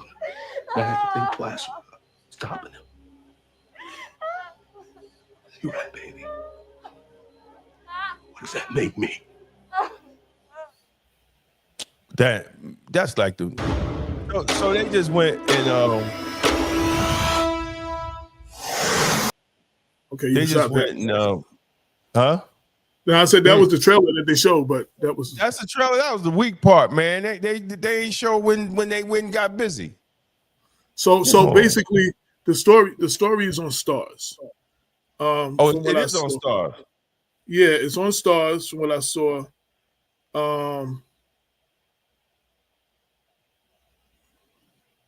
The Deacons of Defense and Justice was a Black American self-defense group founded in November 1964 during the Civil Rights era in a mill town of Jonesboro, Louisiana. On February 21st, 1964. No, you ain't got to go to Stars. It's right here on YouTube. Oh, okay. On the day after Malcolm X assassination, the first affiliated chapter was founded in Louisiana, followed by a total of 20 other chapters in the states of Mississippi, Arkansas, and Alabama. It was intended to protect civil rights activists and their families threatened by both white vigilantes and discriminatory treatment by police officers. Here you go. We gonna show a good part. This is the part I love about the movie. Hold on a second. I know people watching like, what are they doing? This is the good part right here. That's the thing about live. You just exactly. That's the good and the bad. Here we go. You remember Double B? What it meant to Negro soldier? Victory abroad, victory at home, victory against oppression and racism. We with you, Marcus. What happened to that victory? What you suggesting, sir? I'm suggesting we defend ourselves. Most of the Negroes live in Mapleton, so we secure it. Archie, DJ, you know how to secure a perimeter? Yes, sir. First, we arm ourselves. Lock the plant out of our neighborhood. Second, we take night shifts at the plant so we can watch over our children when they march into protest. Well, when do we sleep? You sleep when you're dead. Third, we give armed escorts to these white boys so they can stay and organize so we can get that godforsaken paper plant desegregated and get the jobs we have coming to us. It was groups like what you're talking about in Alabama, and I think in Mississippi. They made like little armies protecting folks from the night riders. We did it, so can we. Marcus, ain't this taking things a little too far? It's called for, and you know it, Archie. It's an army of one. And it's an army of one. I gave my word. Gentlemen, I've been waiting for this day my whole life.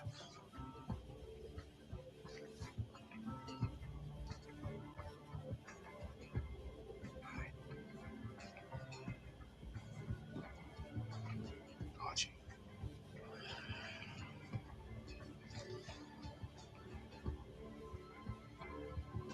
All right, then. Let's get started.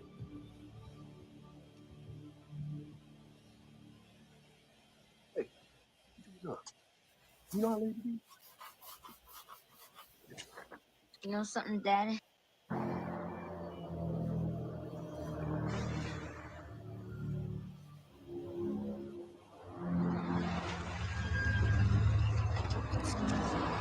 This is the dope part here.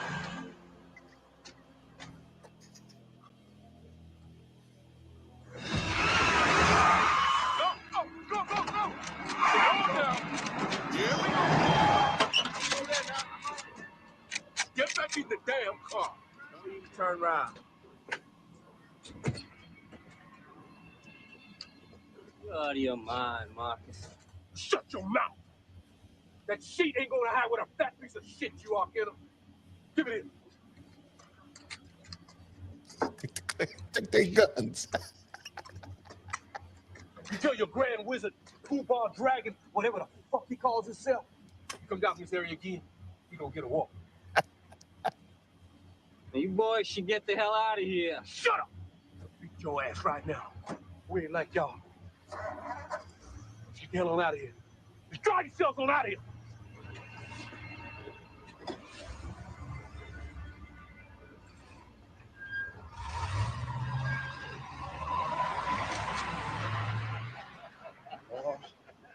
Do you know what we just done? And I live to see that day. Phew. Thank you, Lord. Like deacons defending their church. That was righteous. What y'all think about the name? The Deacons for Defense and Justice. Deacons for defense. Makes sense to me. It's a righteous name for a righteous cause. I like it. The Deacons for Defense. Yo, again, we need to know our history. Yo, you know, they have Black History Month and they show us all this stuff. They don't show us stuff like that. They don't teach us stuff like that in school.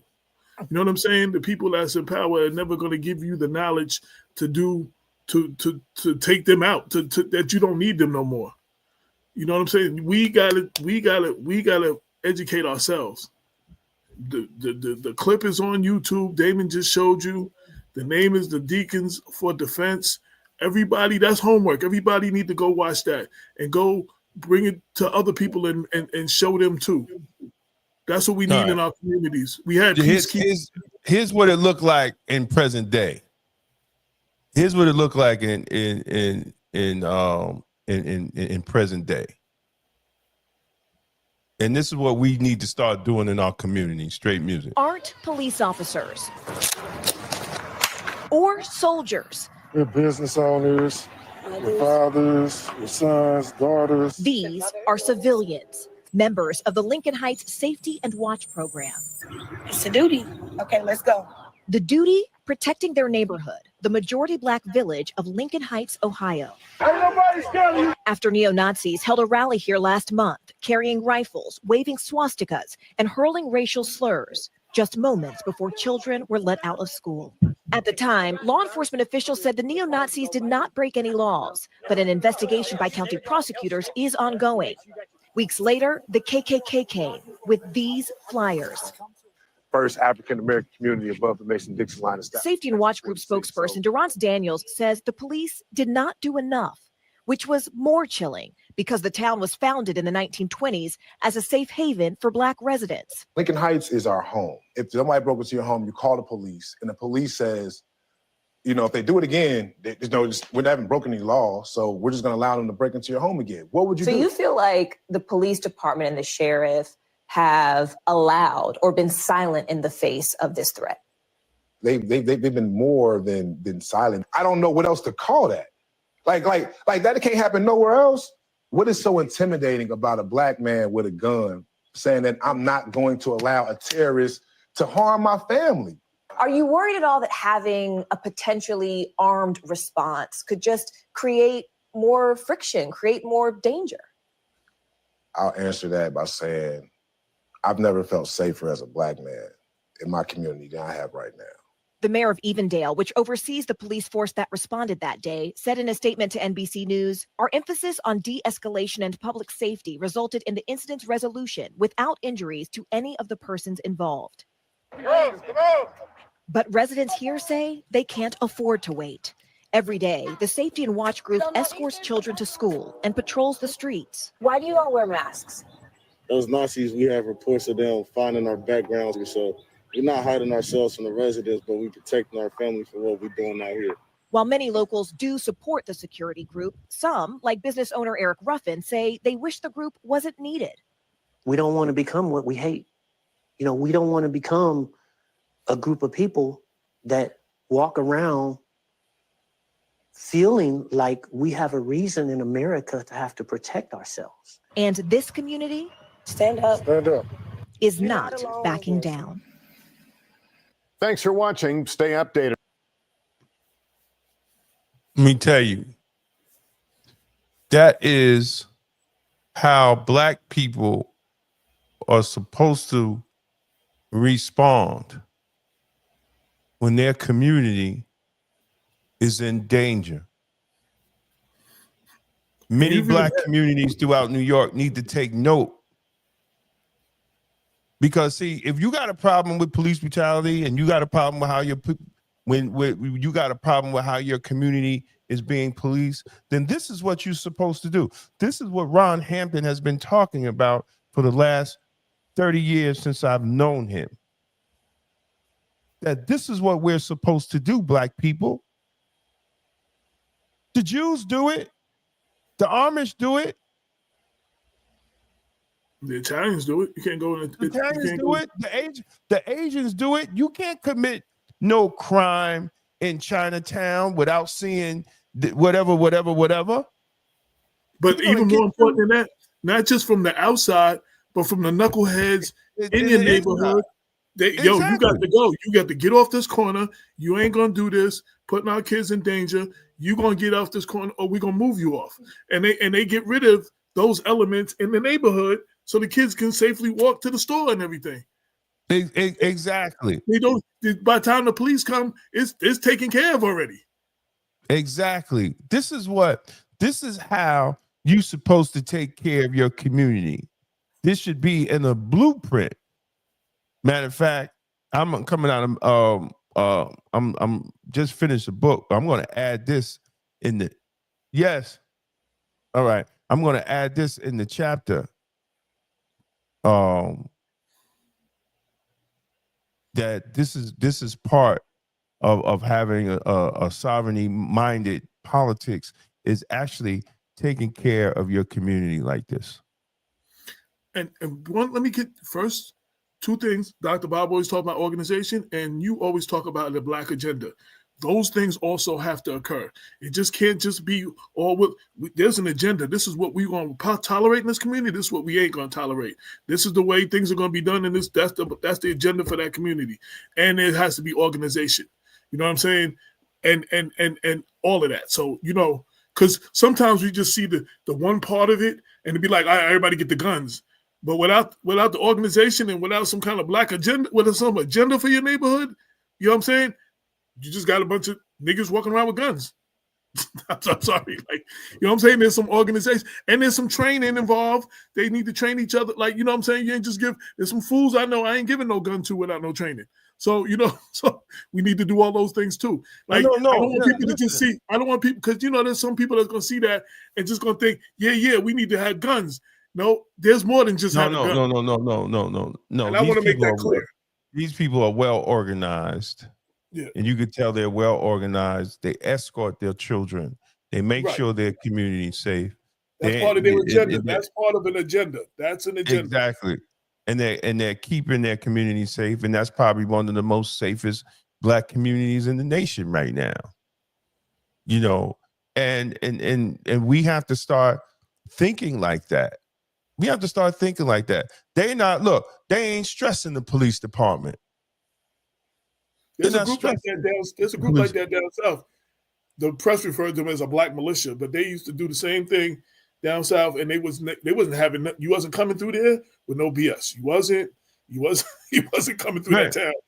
But see, they didn't call them. They said Ohio community says it formed the Armed Patrol Group, and that's what it is. No. I'm saying the press called. I know the one down south. The press was trying to call them a militia. They were trying to discredit them, but they were. But they weren't to be played with, though. They were organized and everything down there too. No, Jews do it. Amish do it. Everybody else do it, but Black people. We're too reliable. Private security. And big shout out to this community in Ohio. Big shout out to them.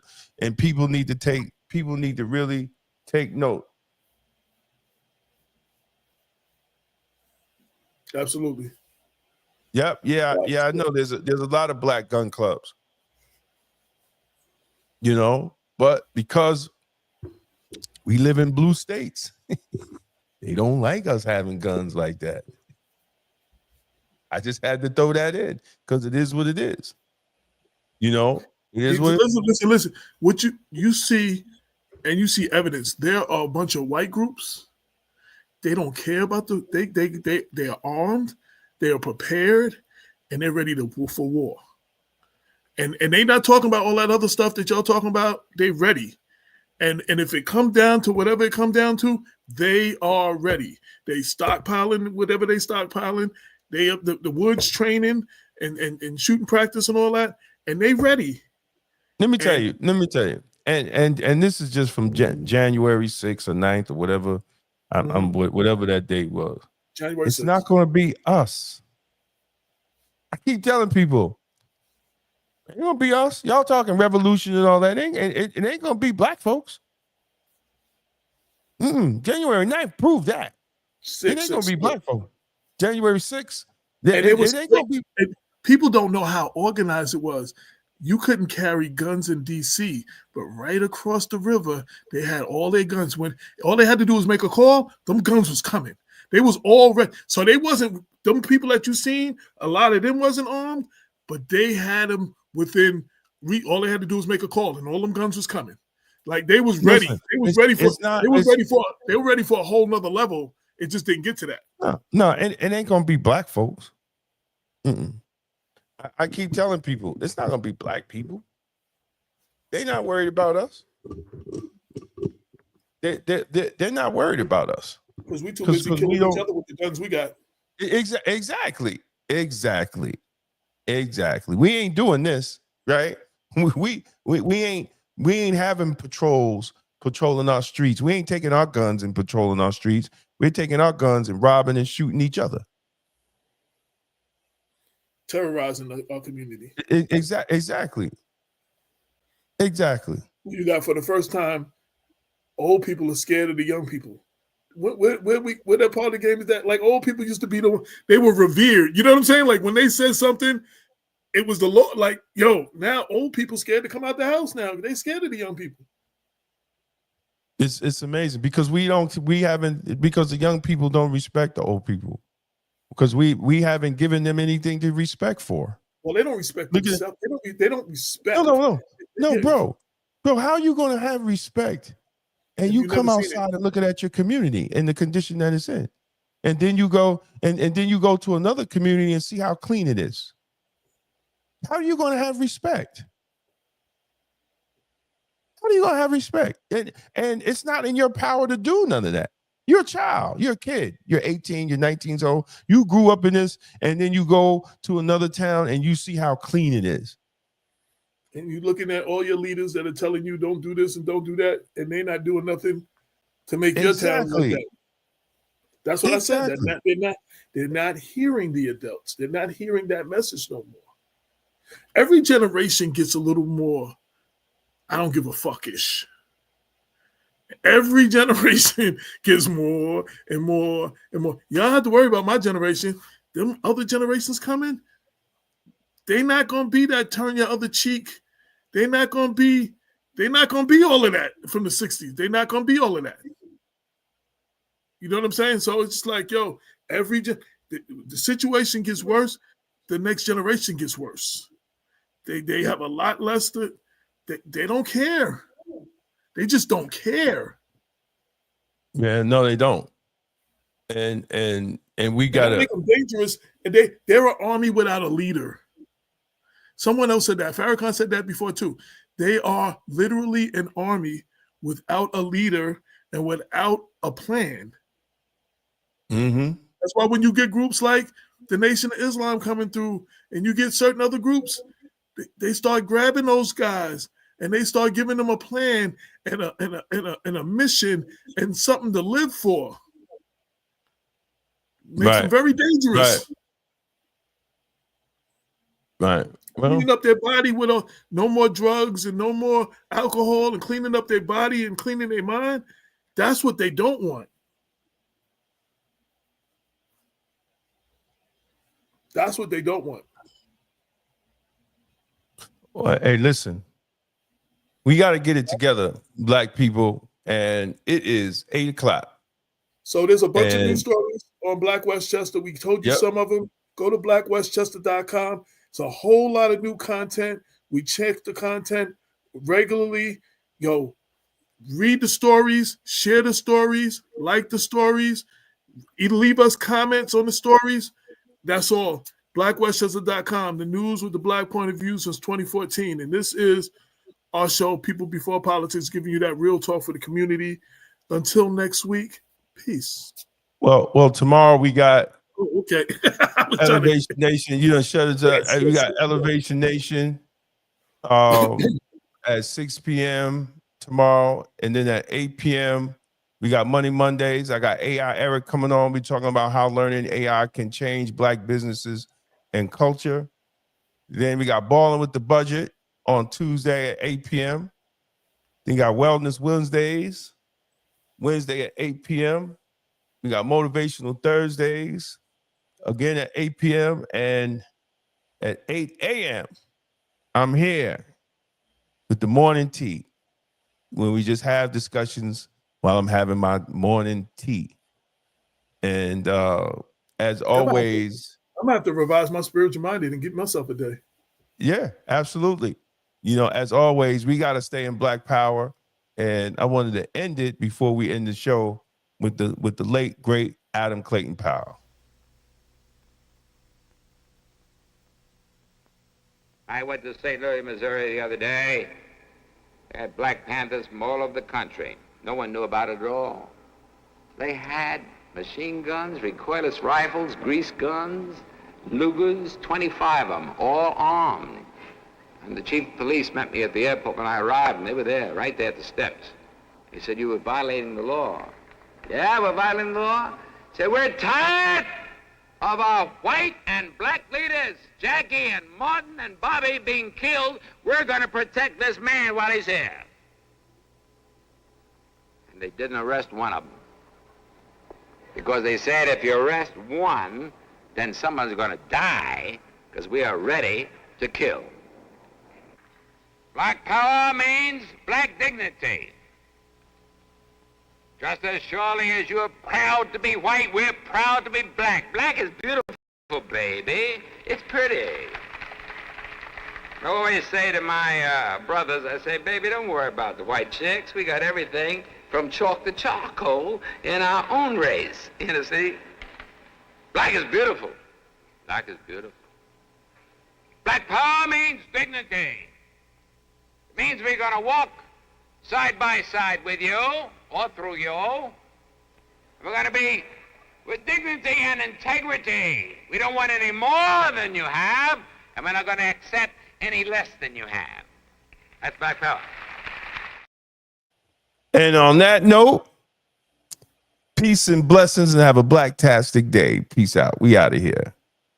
This is the People Before Politics show, broadcast every Sunday at 6 p.m. Hosts Damon K. Jones and AJ Woodson bring you the news that impacts our community. Join us for unfiltered, unapologetic coverage of the stories that matter most. Black Westchester Magazine presents The People Before Politics show, the news with the black point of view.